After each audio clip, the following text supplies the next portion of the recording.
Are you ready? Ready. All right, let's go. Kevin here, top 1 financial advisor and best-selling author. We are here to talk about the stock market. Today, the U.S. House of Representatives passed a $1.7 trillion spending bill that will fund the government all the way through September of 2023. Now, inside this 4,155-page document are 4 things that I think really stand out for us, investors, people who are looking to build wealth both now and in the future. So here are the 4 things that stood out. I did a tweet thread when it passed the Senate the other day, and now just through the House and on this way to the president. This is, 99% chance that this is going to be a thing. I think it's important for you to get ahead of it so you know what's coming down the pipe. All right. So the first thing is auto enrollment. Starting in 2025, most businesses are going to be required to start a 401k for its employees. Employees would contribute 3 to 10% of their pay to the account, and each year contributions will increase 1% all the way up to 10%. Now this is important, extremely important, because the median 401k balance is just $35,345. Okay, that's not enough to retire on. That's a decent sum of money because that's the median, right? So anything above that is good, but it is a start. So that means that in most cases, you start any job, you are going to now have a 401k, and at least 3% of your salary is going to be going to that 401k. That is generally a good thing. Like, imagine, I'm thinking now, right? Like, I started working at, I think 16 officially. I worked at a grocery store called Albertsons. Y'all probably know Albertsons. Worked at Albertsons. I was not an investor back then. Should I have started a Roth IRA at 16? Yes, I should have. Did not think about it. But imagine if I was, now this is probably for full-time, not part-time like I was. But in either case, imagine if I started there, worked for a little bit, and maybe I would have had a 401k offering at 16 as opposed to 26. And imagine how that 10 years of difference, even just contributing 3% of my salary, how that could have changed the trajectory of my life. Now, again, that's assuming you did full-time, because I assume this is for full-time workers, not part-time. But all that outside of the case, the thing is, contributing 3% is not the goal, right? I would say 12 to 15% is where you want to be. However, it's better than nothing. Imagine if you are working for 12 or 15 years and you turn back around. Most cases right now, you may have had a 401k and nobody put anything in it, and you look back and you did 15 years of nothing, and now you have to do a lot of catching up.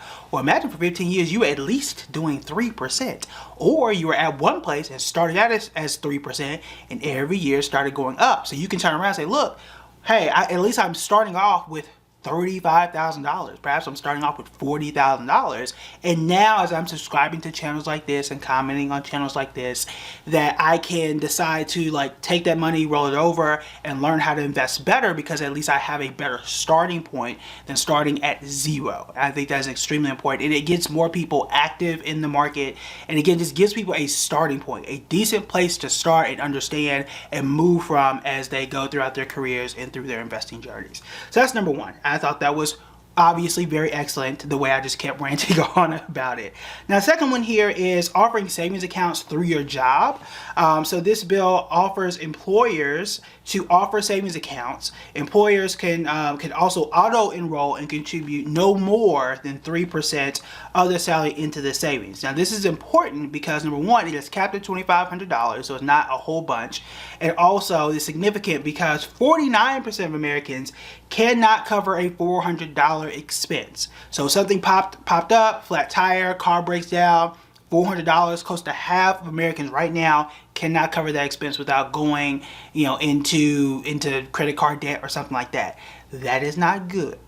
Obviously, that is not good. So just like you can start to save or invest rather for your retirement and just your long-term general wealth through a 401k automatically, you may also have the ability to do so for your savings at no more than 3%. So it can't get above that. And if you start to save in that account, it gets $2,500, the rest of it will start to go to your 401k, which is good. This is what I do, what I teach people to do, what I did for clients, and then what I do for myself is I always have my stuff automated, and I get paid, then it comes right out of my paycheck and goes into my savings, and I don't touch it. And that helps to build financial security for me. Now it can be automated for nearly everybody, and it just happens where you don't really have to think about it. I think that is an incredible idea. Also, capping at 2,500 makes sense. Obviously, you may want to have, I don't know, 3 to 6 months, right, of savings kind of put together in a side account somewhere in cash, not in the market. You obviously want that, but again, it is a starter, because again, if half of people can't cover a $400 expense,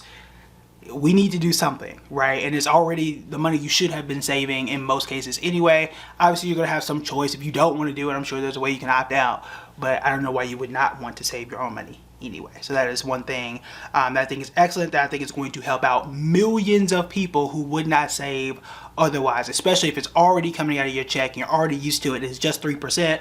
I think people are going to be saved by doing so. And the other thing to remember, this is just a saving. So there's no penalty for taking out. It's definitely accessible to you and will be accessible to most people. All right, next one here is number 3 is student loan matching. Now this one was interesting. So the law proposes that employers can choose a contribution or choose to make a contribution to a retirement account based on your student loan payments. Now this is good because number 1, there are a lot of people that have a lot of student loan versus investment debates. I'm tired of having those debates. Hopefully this bill fixes that. Now the problem here that I saw is that I checked out the Washington Post, CNBC, and several other sources. I didn't really get a whole bunch of information of how this was going to work or how much those payments are going to be to the retirement account. From what it sounds right now is that if I'm really focused on paying off my student loan debt, my employer can now look at those payments and say, hey, look, while you're paying off your debt, I'm going to put in more into your 401k. That is awesome if that's the case, but I didn't really get clarity on what the amounts were going to be, how are they going to know what you're paying on your student loans, and that whole thing. I didn't get a whole bunch of answers there, at least from what I was looking at a few days ago. But it is interesting that they are considering that because school is too expensive, and it just makes people make really tough choices, and it shouldn't have to be that way, right? And there are some professions where you have to go to school, like being a doctor, which is important, or being a lawyer, which is important, or being a teacher, which is important, and you have to go. In most cases, you gotta go to school to learn that stuff.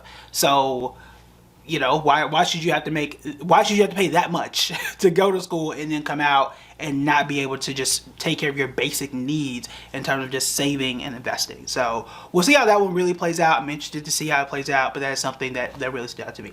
Now, number 4 here is emergency expense withdrawals. Now most of the time, that in a cyber 401k or traditional IRA, if you pull out money before 59.5 in most cases, you are automatically, boom, going to pay a 10% penalty just for taking out the money early. The purpose of that was to have you leave the money alone and grow tax-free until you're ready to take it out at age 59 or above. It's to discourage people from pulling out the money early to protect you from yourself. That's the whole point of it being there. However, the bill now proposes that you get 1 penalty-free withdrawal for unexpected or immediate expenses arising from family or personal needs up to $1,000 per year if repaid. So it sounds to me that you're able to pull out $1,000 each year if you repay it, and you can use it for family, personal, emergency expenses, which again gives you a little bit of leeway, and it encourages you to invest